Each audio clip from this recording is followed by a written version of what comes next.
It's such a gloomy, muggy, hot, wet, I don't even know how to describe it. It's like Louisiana weather in Washington today. But what's going on, guys? And welcome back to the channel. Now, I can't leave the house today because I have to wait for this turbo to show up for that car behind me. So we're stuck at home today, which isn't a bad thing because I need to do some installs on the 05 STI to get it going. This is probably gonna be like a 2-day install just because I need to run over to the fabricators tomorrow to have them weld in a bung for me for what we're doing today. And I believe I'm doing a trunk swap today to get rid of the STI wing on the 05 STI. Now, hear me out because I know some people are gonna be, yo, don't get rid of the wing, we love the wing. The wing's what makes the car, the wing's what makes it a Subaru. So we're gonna be going wingless for a little while, probably like a month or two. I have plans, okay? I need to get a wingless trunk to be able to put the wing on. It's a different wing that I want. Okay, there's a wing coming back to the car. Just keep that in mind. So we're gonna go wingless for a while. So we're getting a true wingless Obsidian Black Pearl trunk for the 05 STI. So we'll live, I promise. Now, let me show you what we're installing today because some of you guys want me to take this car to the track. I want to take it to the track, but before we do that, we need to do some proper safety modifications to be able to do so. So in front of me here, I've got everything we need to be able to get the rest of the gauges in the car that I need. So we have oil temp, oil pressure, water temp, the Defi gauge controller, the ATI triple gauge pod, and new oil for an oil change because we need to do that. And we have to get the gauge sensor into the oil pan. So I did have to buy these two fittings. So this top one is just a 1/8 NPT bung that needs to be welded in. This is for the coolant temp sensor, which is gonna happen tomorrow, hopefully. And then this is a 1/2 inch NPT to 1/8 NPT. That's gonna be for our oil temp sensor. So we are gonna be disconnecting the stock oil pressure sensor out of that car and running the Defi one in here. Now, I didn't even want to run Defi gauges. I was looking for STI genome gauges, but they're incredibly overpriced. They're incredibly hard to find. They don't always come with everything. Sometimes they're damaged. So this is the next best thing. So if you don't know what genome gauges are, they're an OEM STI option in Japan. They're essentially just Defi gauges with an STI logo on there. So the only thing I don't like about Defi gauges is the fact that I have to buy this controller to make it all works. It's not the end of the world, but let's go ahead, get these guys open. We'll get this thrown up on the overhead mount. We'll get the gauges put in here. If you are running 60 mil gauges on here, you do need to pop out those rear rings right there to be able to fit 60s in here, but I mean, it should look solid. This is my favorite gauge setup in the 05 or just GD chassis Subarus. So I'm excited to do this.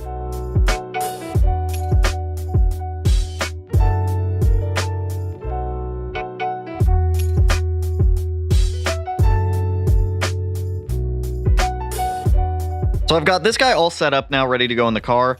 We need to get the stock clock out of there. So two of those rings right there ended up snapping. I tried to heat them up and stretch them on there. It worked on that one right there, but not so much on those two. It snapped, so I just made the holes for the gauges extremely tight, and I really had to finesse them in there. So now our gauges are in here. They have all of the jumpers on there and whatnot. So next up, we need to get the stock clock out of that car right there. So in order to get it out, I need to pull the radio out and push up on it from the bottom. I'll show you guys. It's not that hard to do, but that thing is in there incredibly tight. I will tell you that now. All right, I'm gonna do this the easy way. Shift knob comes off. There's two screws down there anyway, so shift knob comes off, shifter trim comes out. Shift knob, shifter trim, undo the little button, the cute little button right there. That panel can just pop right off. I'll undo these little HVAC connectors down here. Ah, was I just punch everything? No, that's number 4. That's 4. Quattro is 4. What am I saying? That's Audi. Quattro, uno, dos, tres, cuatro. Quattro is 4 in Spanish, but Audi calls their all-wheel drive system Quattro, but they're German.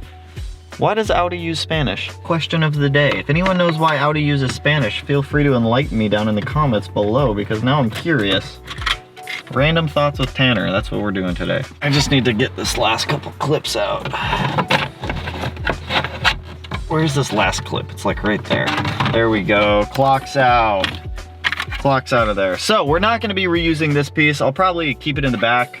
It's always good to keep spare parts, but what else needs to plug into those gauges? I think it's just the jumper cable, and then I can just ploop the guy right down in there. Because we're using the Defi gauge controller, the only wire that has to go up in there is this one, which connects to the controller. So I can actually just ploop this guy right in. So we're gonna run this wire down through here and sit just like that. So I would like this to be somewhat accessible. I'm gonna mount it on the bottom of the radio because that seems like the best spot to mount this. And it comes with 3M double tape, so I think I'll be fine doing it that way. This is gonna work out. It's gonna work out perfect. So I'm gonna mount the Defi gauge controller box on the bottom side of the radio, because on my Sony head unit, it has this massive cutout right here, and this box sits like literally perfectly inside of it, right there. And then that way, this will sit in there, and I can run all of my gauge sensors from this to their corresponding homes through the firewall grommet up here. Perfect. So we're gonna wire this red one into this Attribute here and then tap into the fuse box. That way, it pulls power from a switched 12-volt source that'll only get power when the car is turned on. Black is going to be our ground and white's going to be illumination. Illumination, I'm gonna put a T-tap into whatever one of these illumination is in this aftermarket harness, just to make my life easier, so that way I don't have to try to wire it into a different illumination source. It's already right there. I could do it into the clock, but honestly, it'll just be easier if I do it into that. So give me 1 sec, let me pull up the diagram for this radio real quick, so that way I can figure out what color is what, and we'll get all this wired in.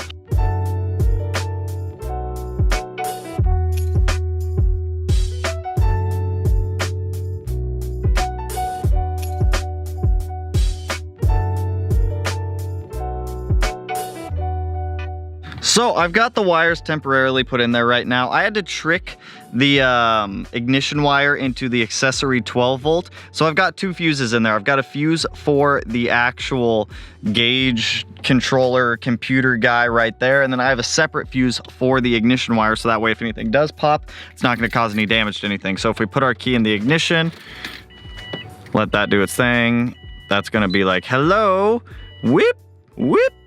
So we have our gauges installed, wired in, they have power. Now we need to get the sensors in there. So, you know what? I think I'm gonna start up there in the engine bay.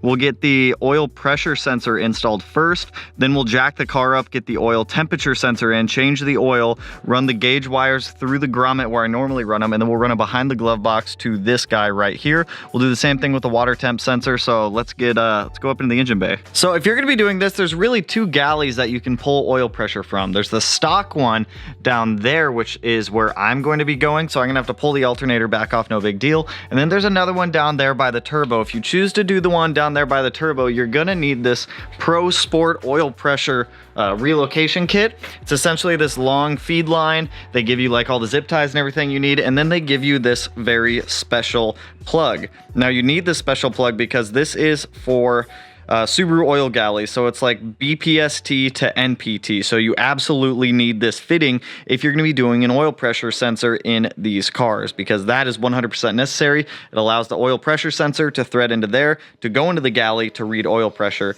When we first did it on this car with the EJ, I pulled oil pressure from behind the turbo. This time I'm just going to do it from the stock location, trick the sensor so that way our oil pressure light on the dash stays off. So it shouldn't be too bad. So let me get this alternator back out of here. Let me get the battery disconnected, alternator out of here, stock oil pressure sensor out, and then we'll get the new one in and then trick the system so that way it doesn't freak out.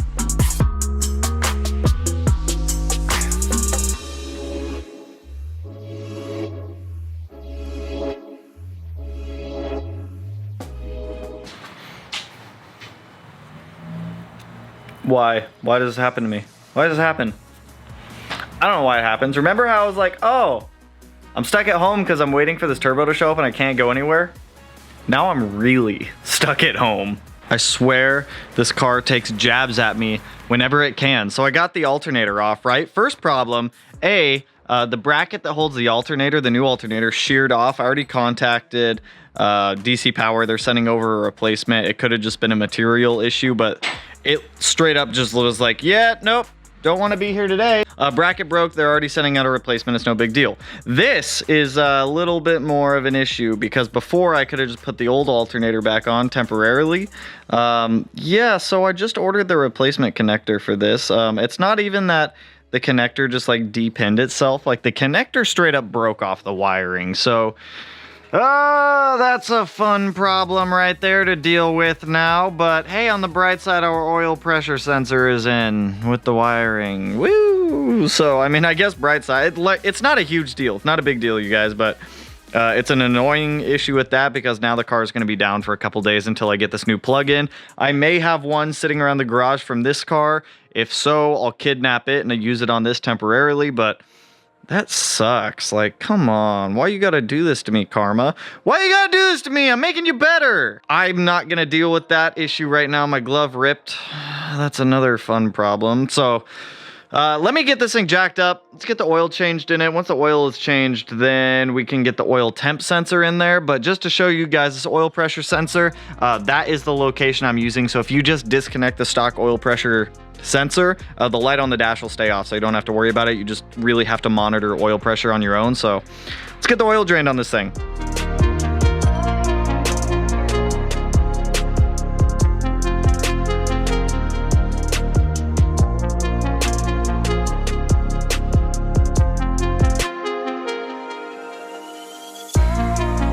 Well, I'm gonna live by the motto with Karma: what can go wrong will go wrong, because that is the most accurate truth for this car. So I got the oil drained, I got the new oil in, but when I was draining the oil, I went to get the oil temperature sensor in there, and I was gonna use an adapter to go into the Killer Bee oil pan. The adapter I got was 1/2 inch NPT, which is what's threaded on the oil pan, to 1/8 NPT. This is way too deep. I love Killer Bee products, but the fact that there's no 1/8 NPT port on their oil pan kind of makes me want to go with IAG with any future Project Subaru that I do.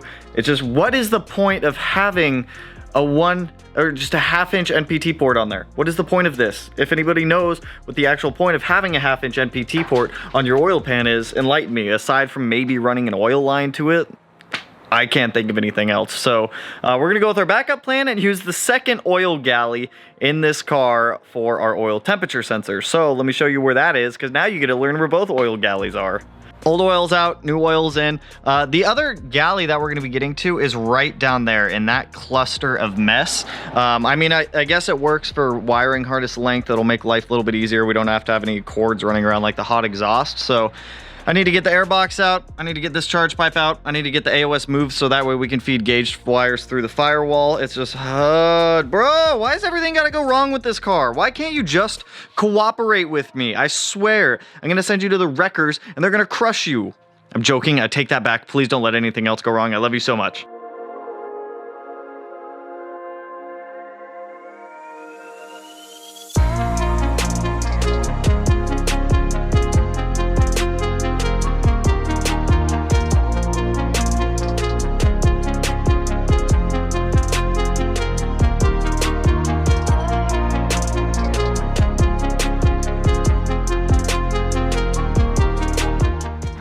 Why does everything have to break?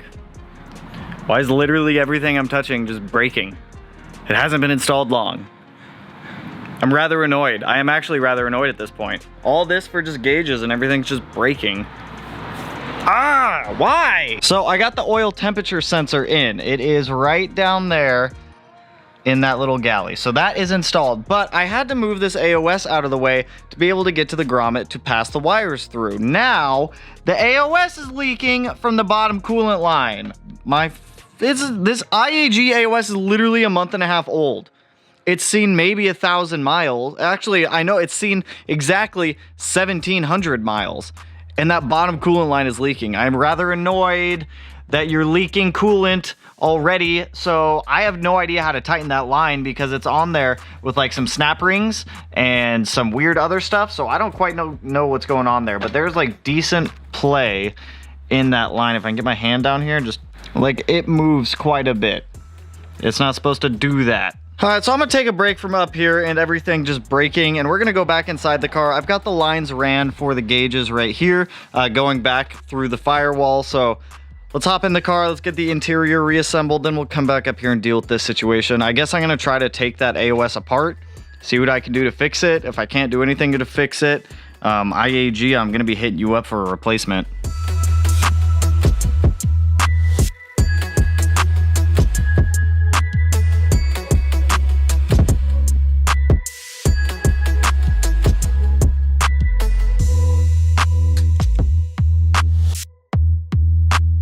So, gauges are all in. They look good. I'm happy with it. All the wiring is hid. Everything's tucked away. The little controller for the gauges right by the access port. Perfect placement. Perfect placement. So, glad that's done. Now I need to go fix everything that I just broke. Oh yeah, Peep the new 2.5 RS Subaru. The wing is gone. Now, don't worry. I know you guys like the wing. There will be a replacement wing in a couple of months, but for right now, we're gonna be rocking the wingless look, and I dig the wingless look. I like the wingless look, so we're gonna rock the wingless look for a little bit. Now to deal with this situation up here. So I think I'm gonna start with the alternator issue. I have open barrel crimps to replace the ones that were on there. They're GM style, so I have them. So I do think that I can get that fixed right now. The big problem is probably going to be the coolant leak off of that IAG AOS, but let's do this one at a time. Let me de-pin the old connector, and then we'll come over here. We'll see if we can re-pin the new one on there, and hopefully save these wires in this connector.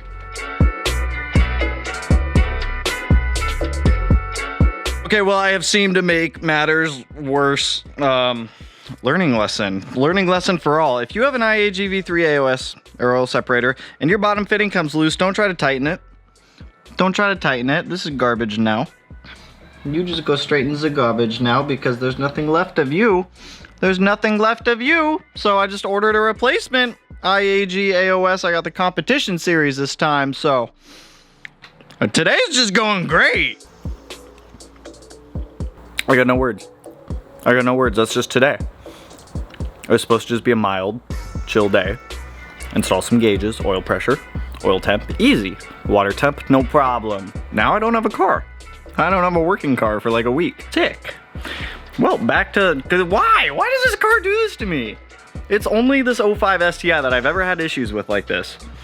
It's like I'm getting gangbanged by my own car. So, we'll replace the AOS. It's not the end of the world. I have a V3 IAG competition series coming now. We're gonna go from street series to a competition series. I'll email Chris. We'll get a revision to our tune. I've already ordered the connector to replace the alternator issue. And we have a new alternator bracket coming too. So this car's broken in more than one way right now, which that's a first. So that's where I'm gonna end it, I guess, because there's nothing else I can really do. So if you like the video and you like the car continuing Karma just wanted to be back on the channel. Karma, you missed it. Karma, you missed having videos made on you, so you're like, I'm just gonna start breaking stuff. I'm just gonna start breaking. It's all right, I don't blame you. It's all right. I'm not even mad, not even mad. Not even mad, I'm chill. Cool as a cucumber. Cool as a cucumber up here. By the time this video goes live, I think we'll be at 50,000 subscribers, so hey. I need to think of something fun and special to do because first I need to get a running car, and then I need to think of something fun and special to do. But anyways, that's all I got on this one, you guys. If we are at 50,000 subs when this video goes live, hey, I appreciate all you guys. I appreciate the continued support and the love. We got more stuff in for the 17. We got the fuel lines in, the turbo. I'm waiting for it to be dropped off. I wanted to do an unboxing in this video, but guess that'll wait till the next video or the live stream that's happening here soon. But if you guys like the video, you know, it's Karma being Karma, breaking again. Go ahead, hit that like button, turn it whatever color it turns, black, blue, green, yellow, red, purple, cyan, silver. And if you're not already subscribed to the channel, and we're like, what are you doing? Like, subscribe. Like, this car likes to break like every single day, and that one's gonna be a monster when it's done if it wants to cooperate as well. I feel like this is a really like thrown together outro, but you know, it is what it is. Anyways, I'll catch you guys in the next one. Hopefully it's fixing Karma, so that way we have a roadworthy car again. Motherfucker. But I'll catch you guys in the next one. Peace out, homies. Woo! I actually hate you right now.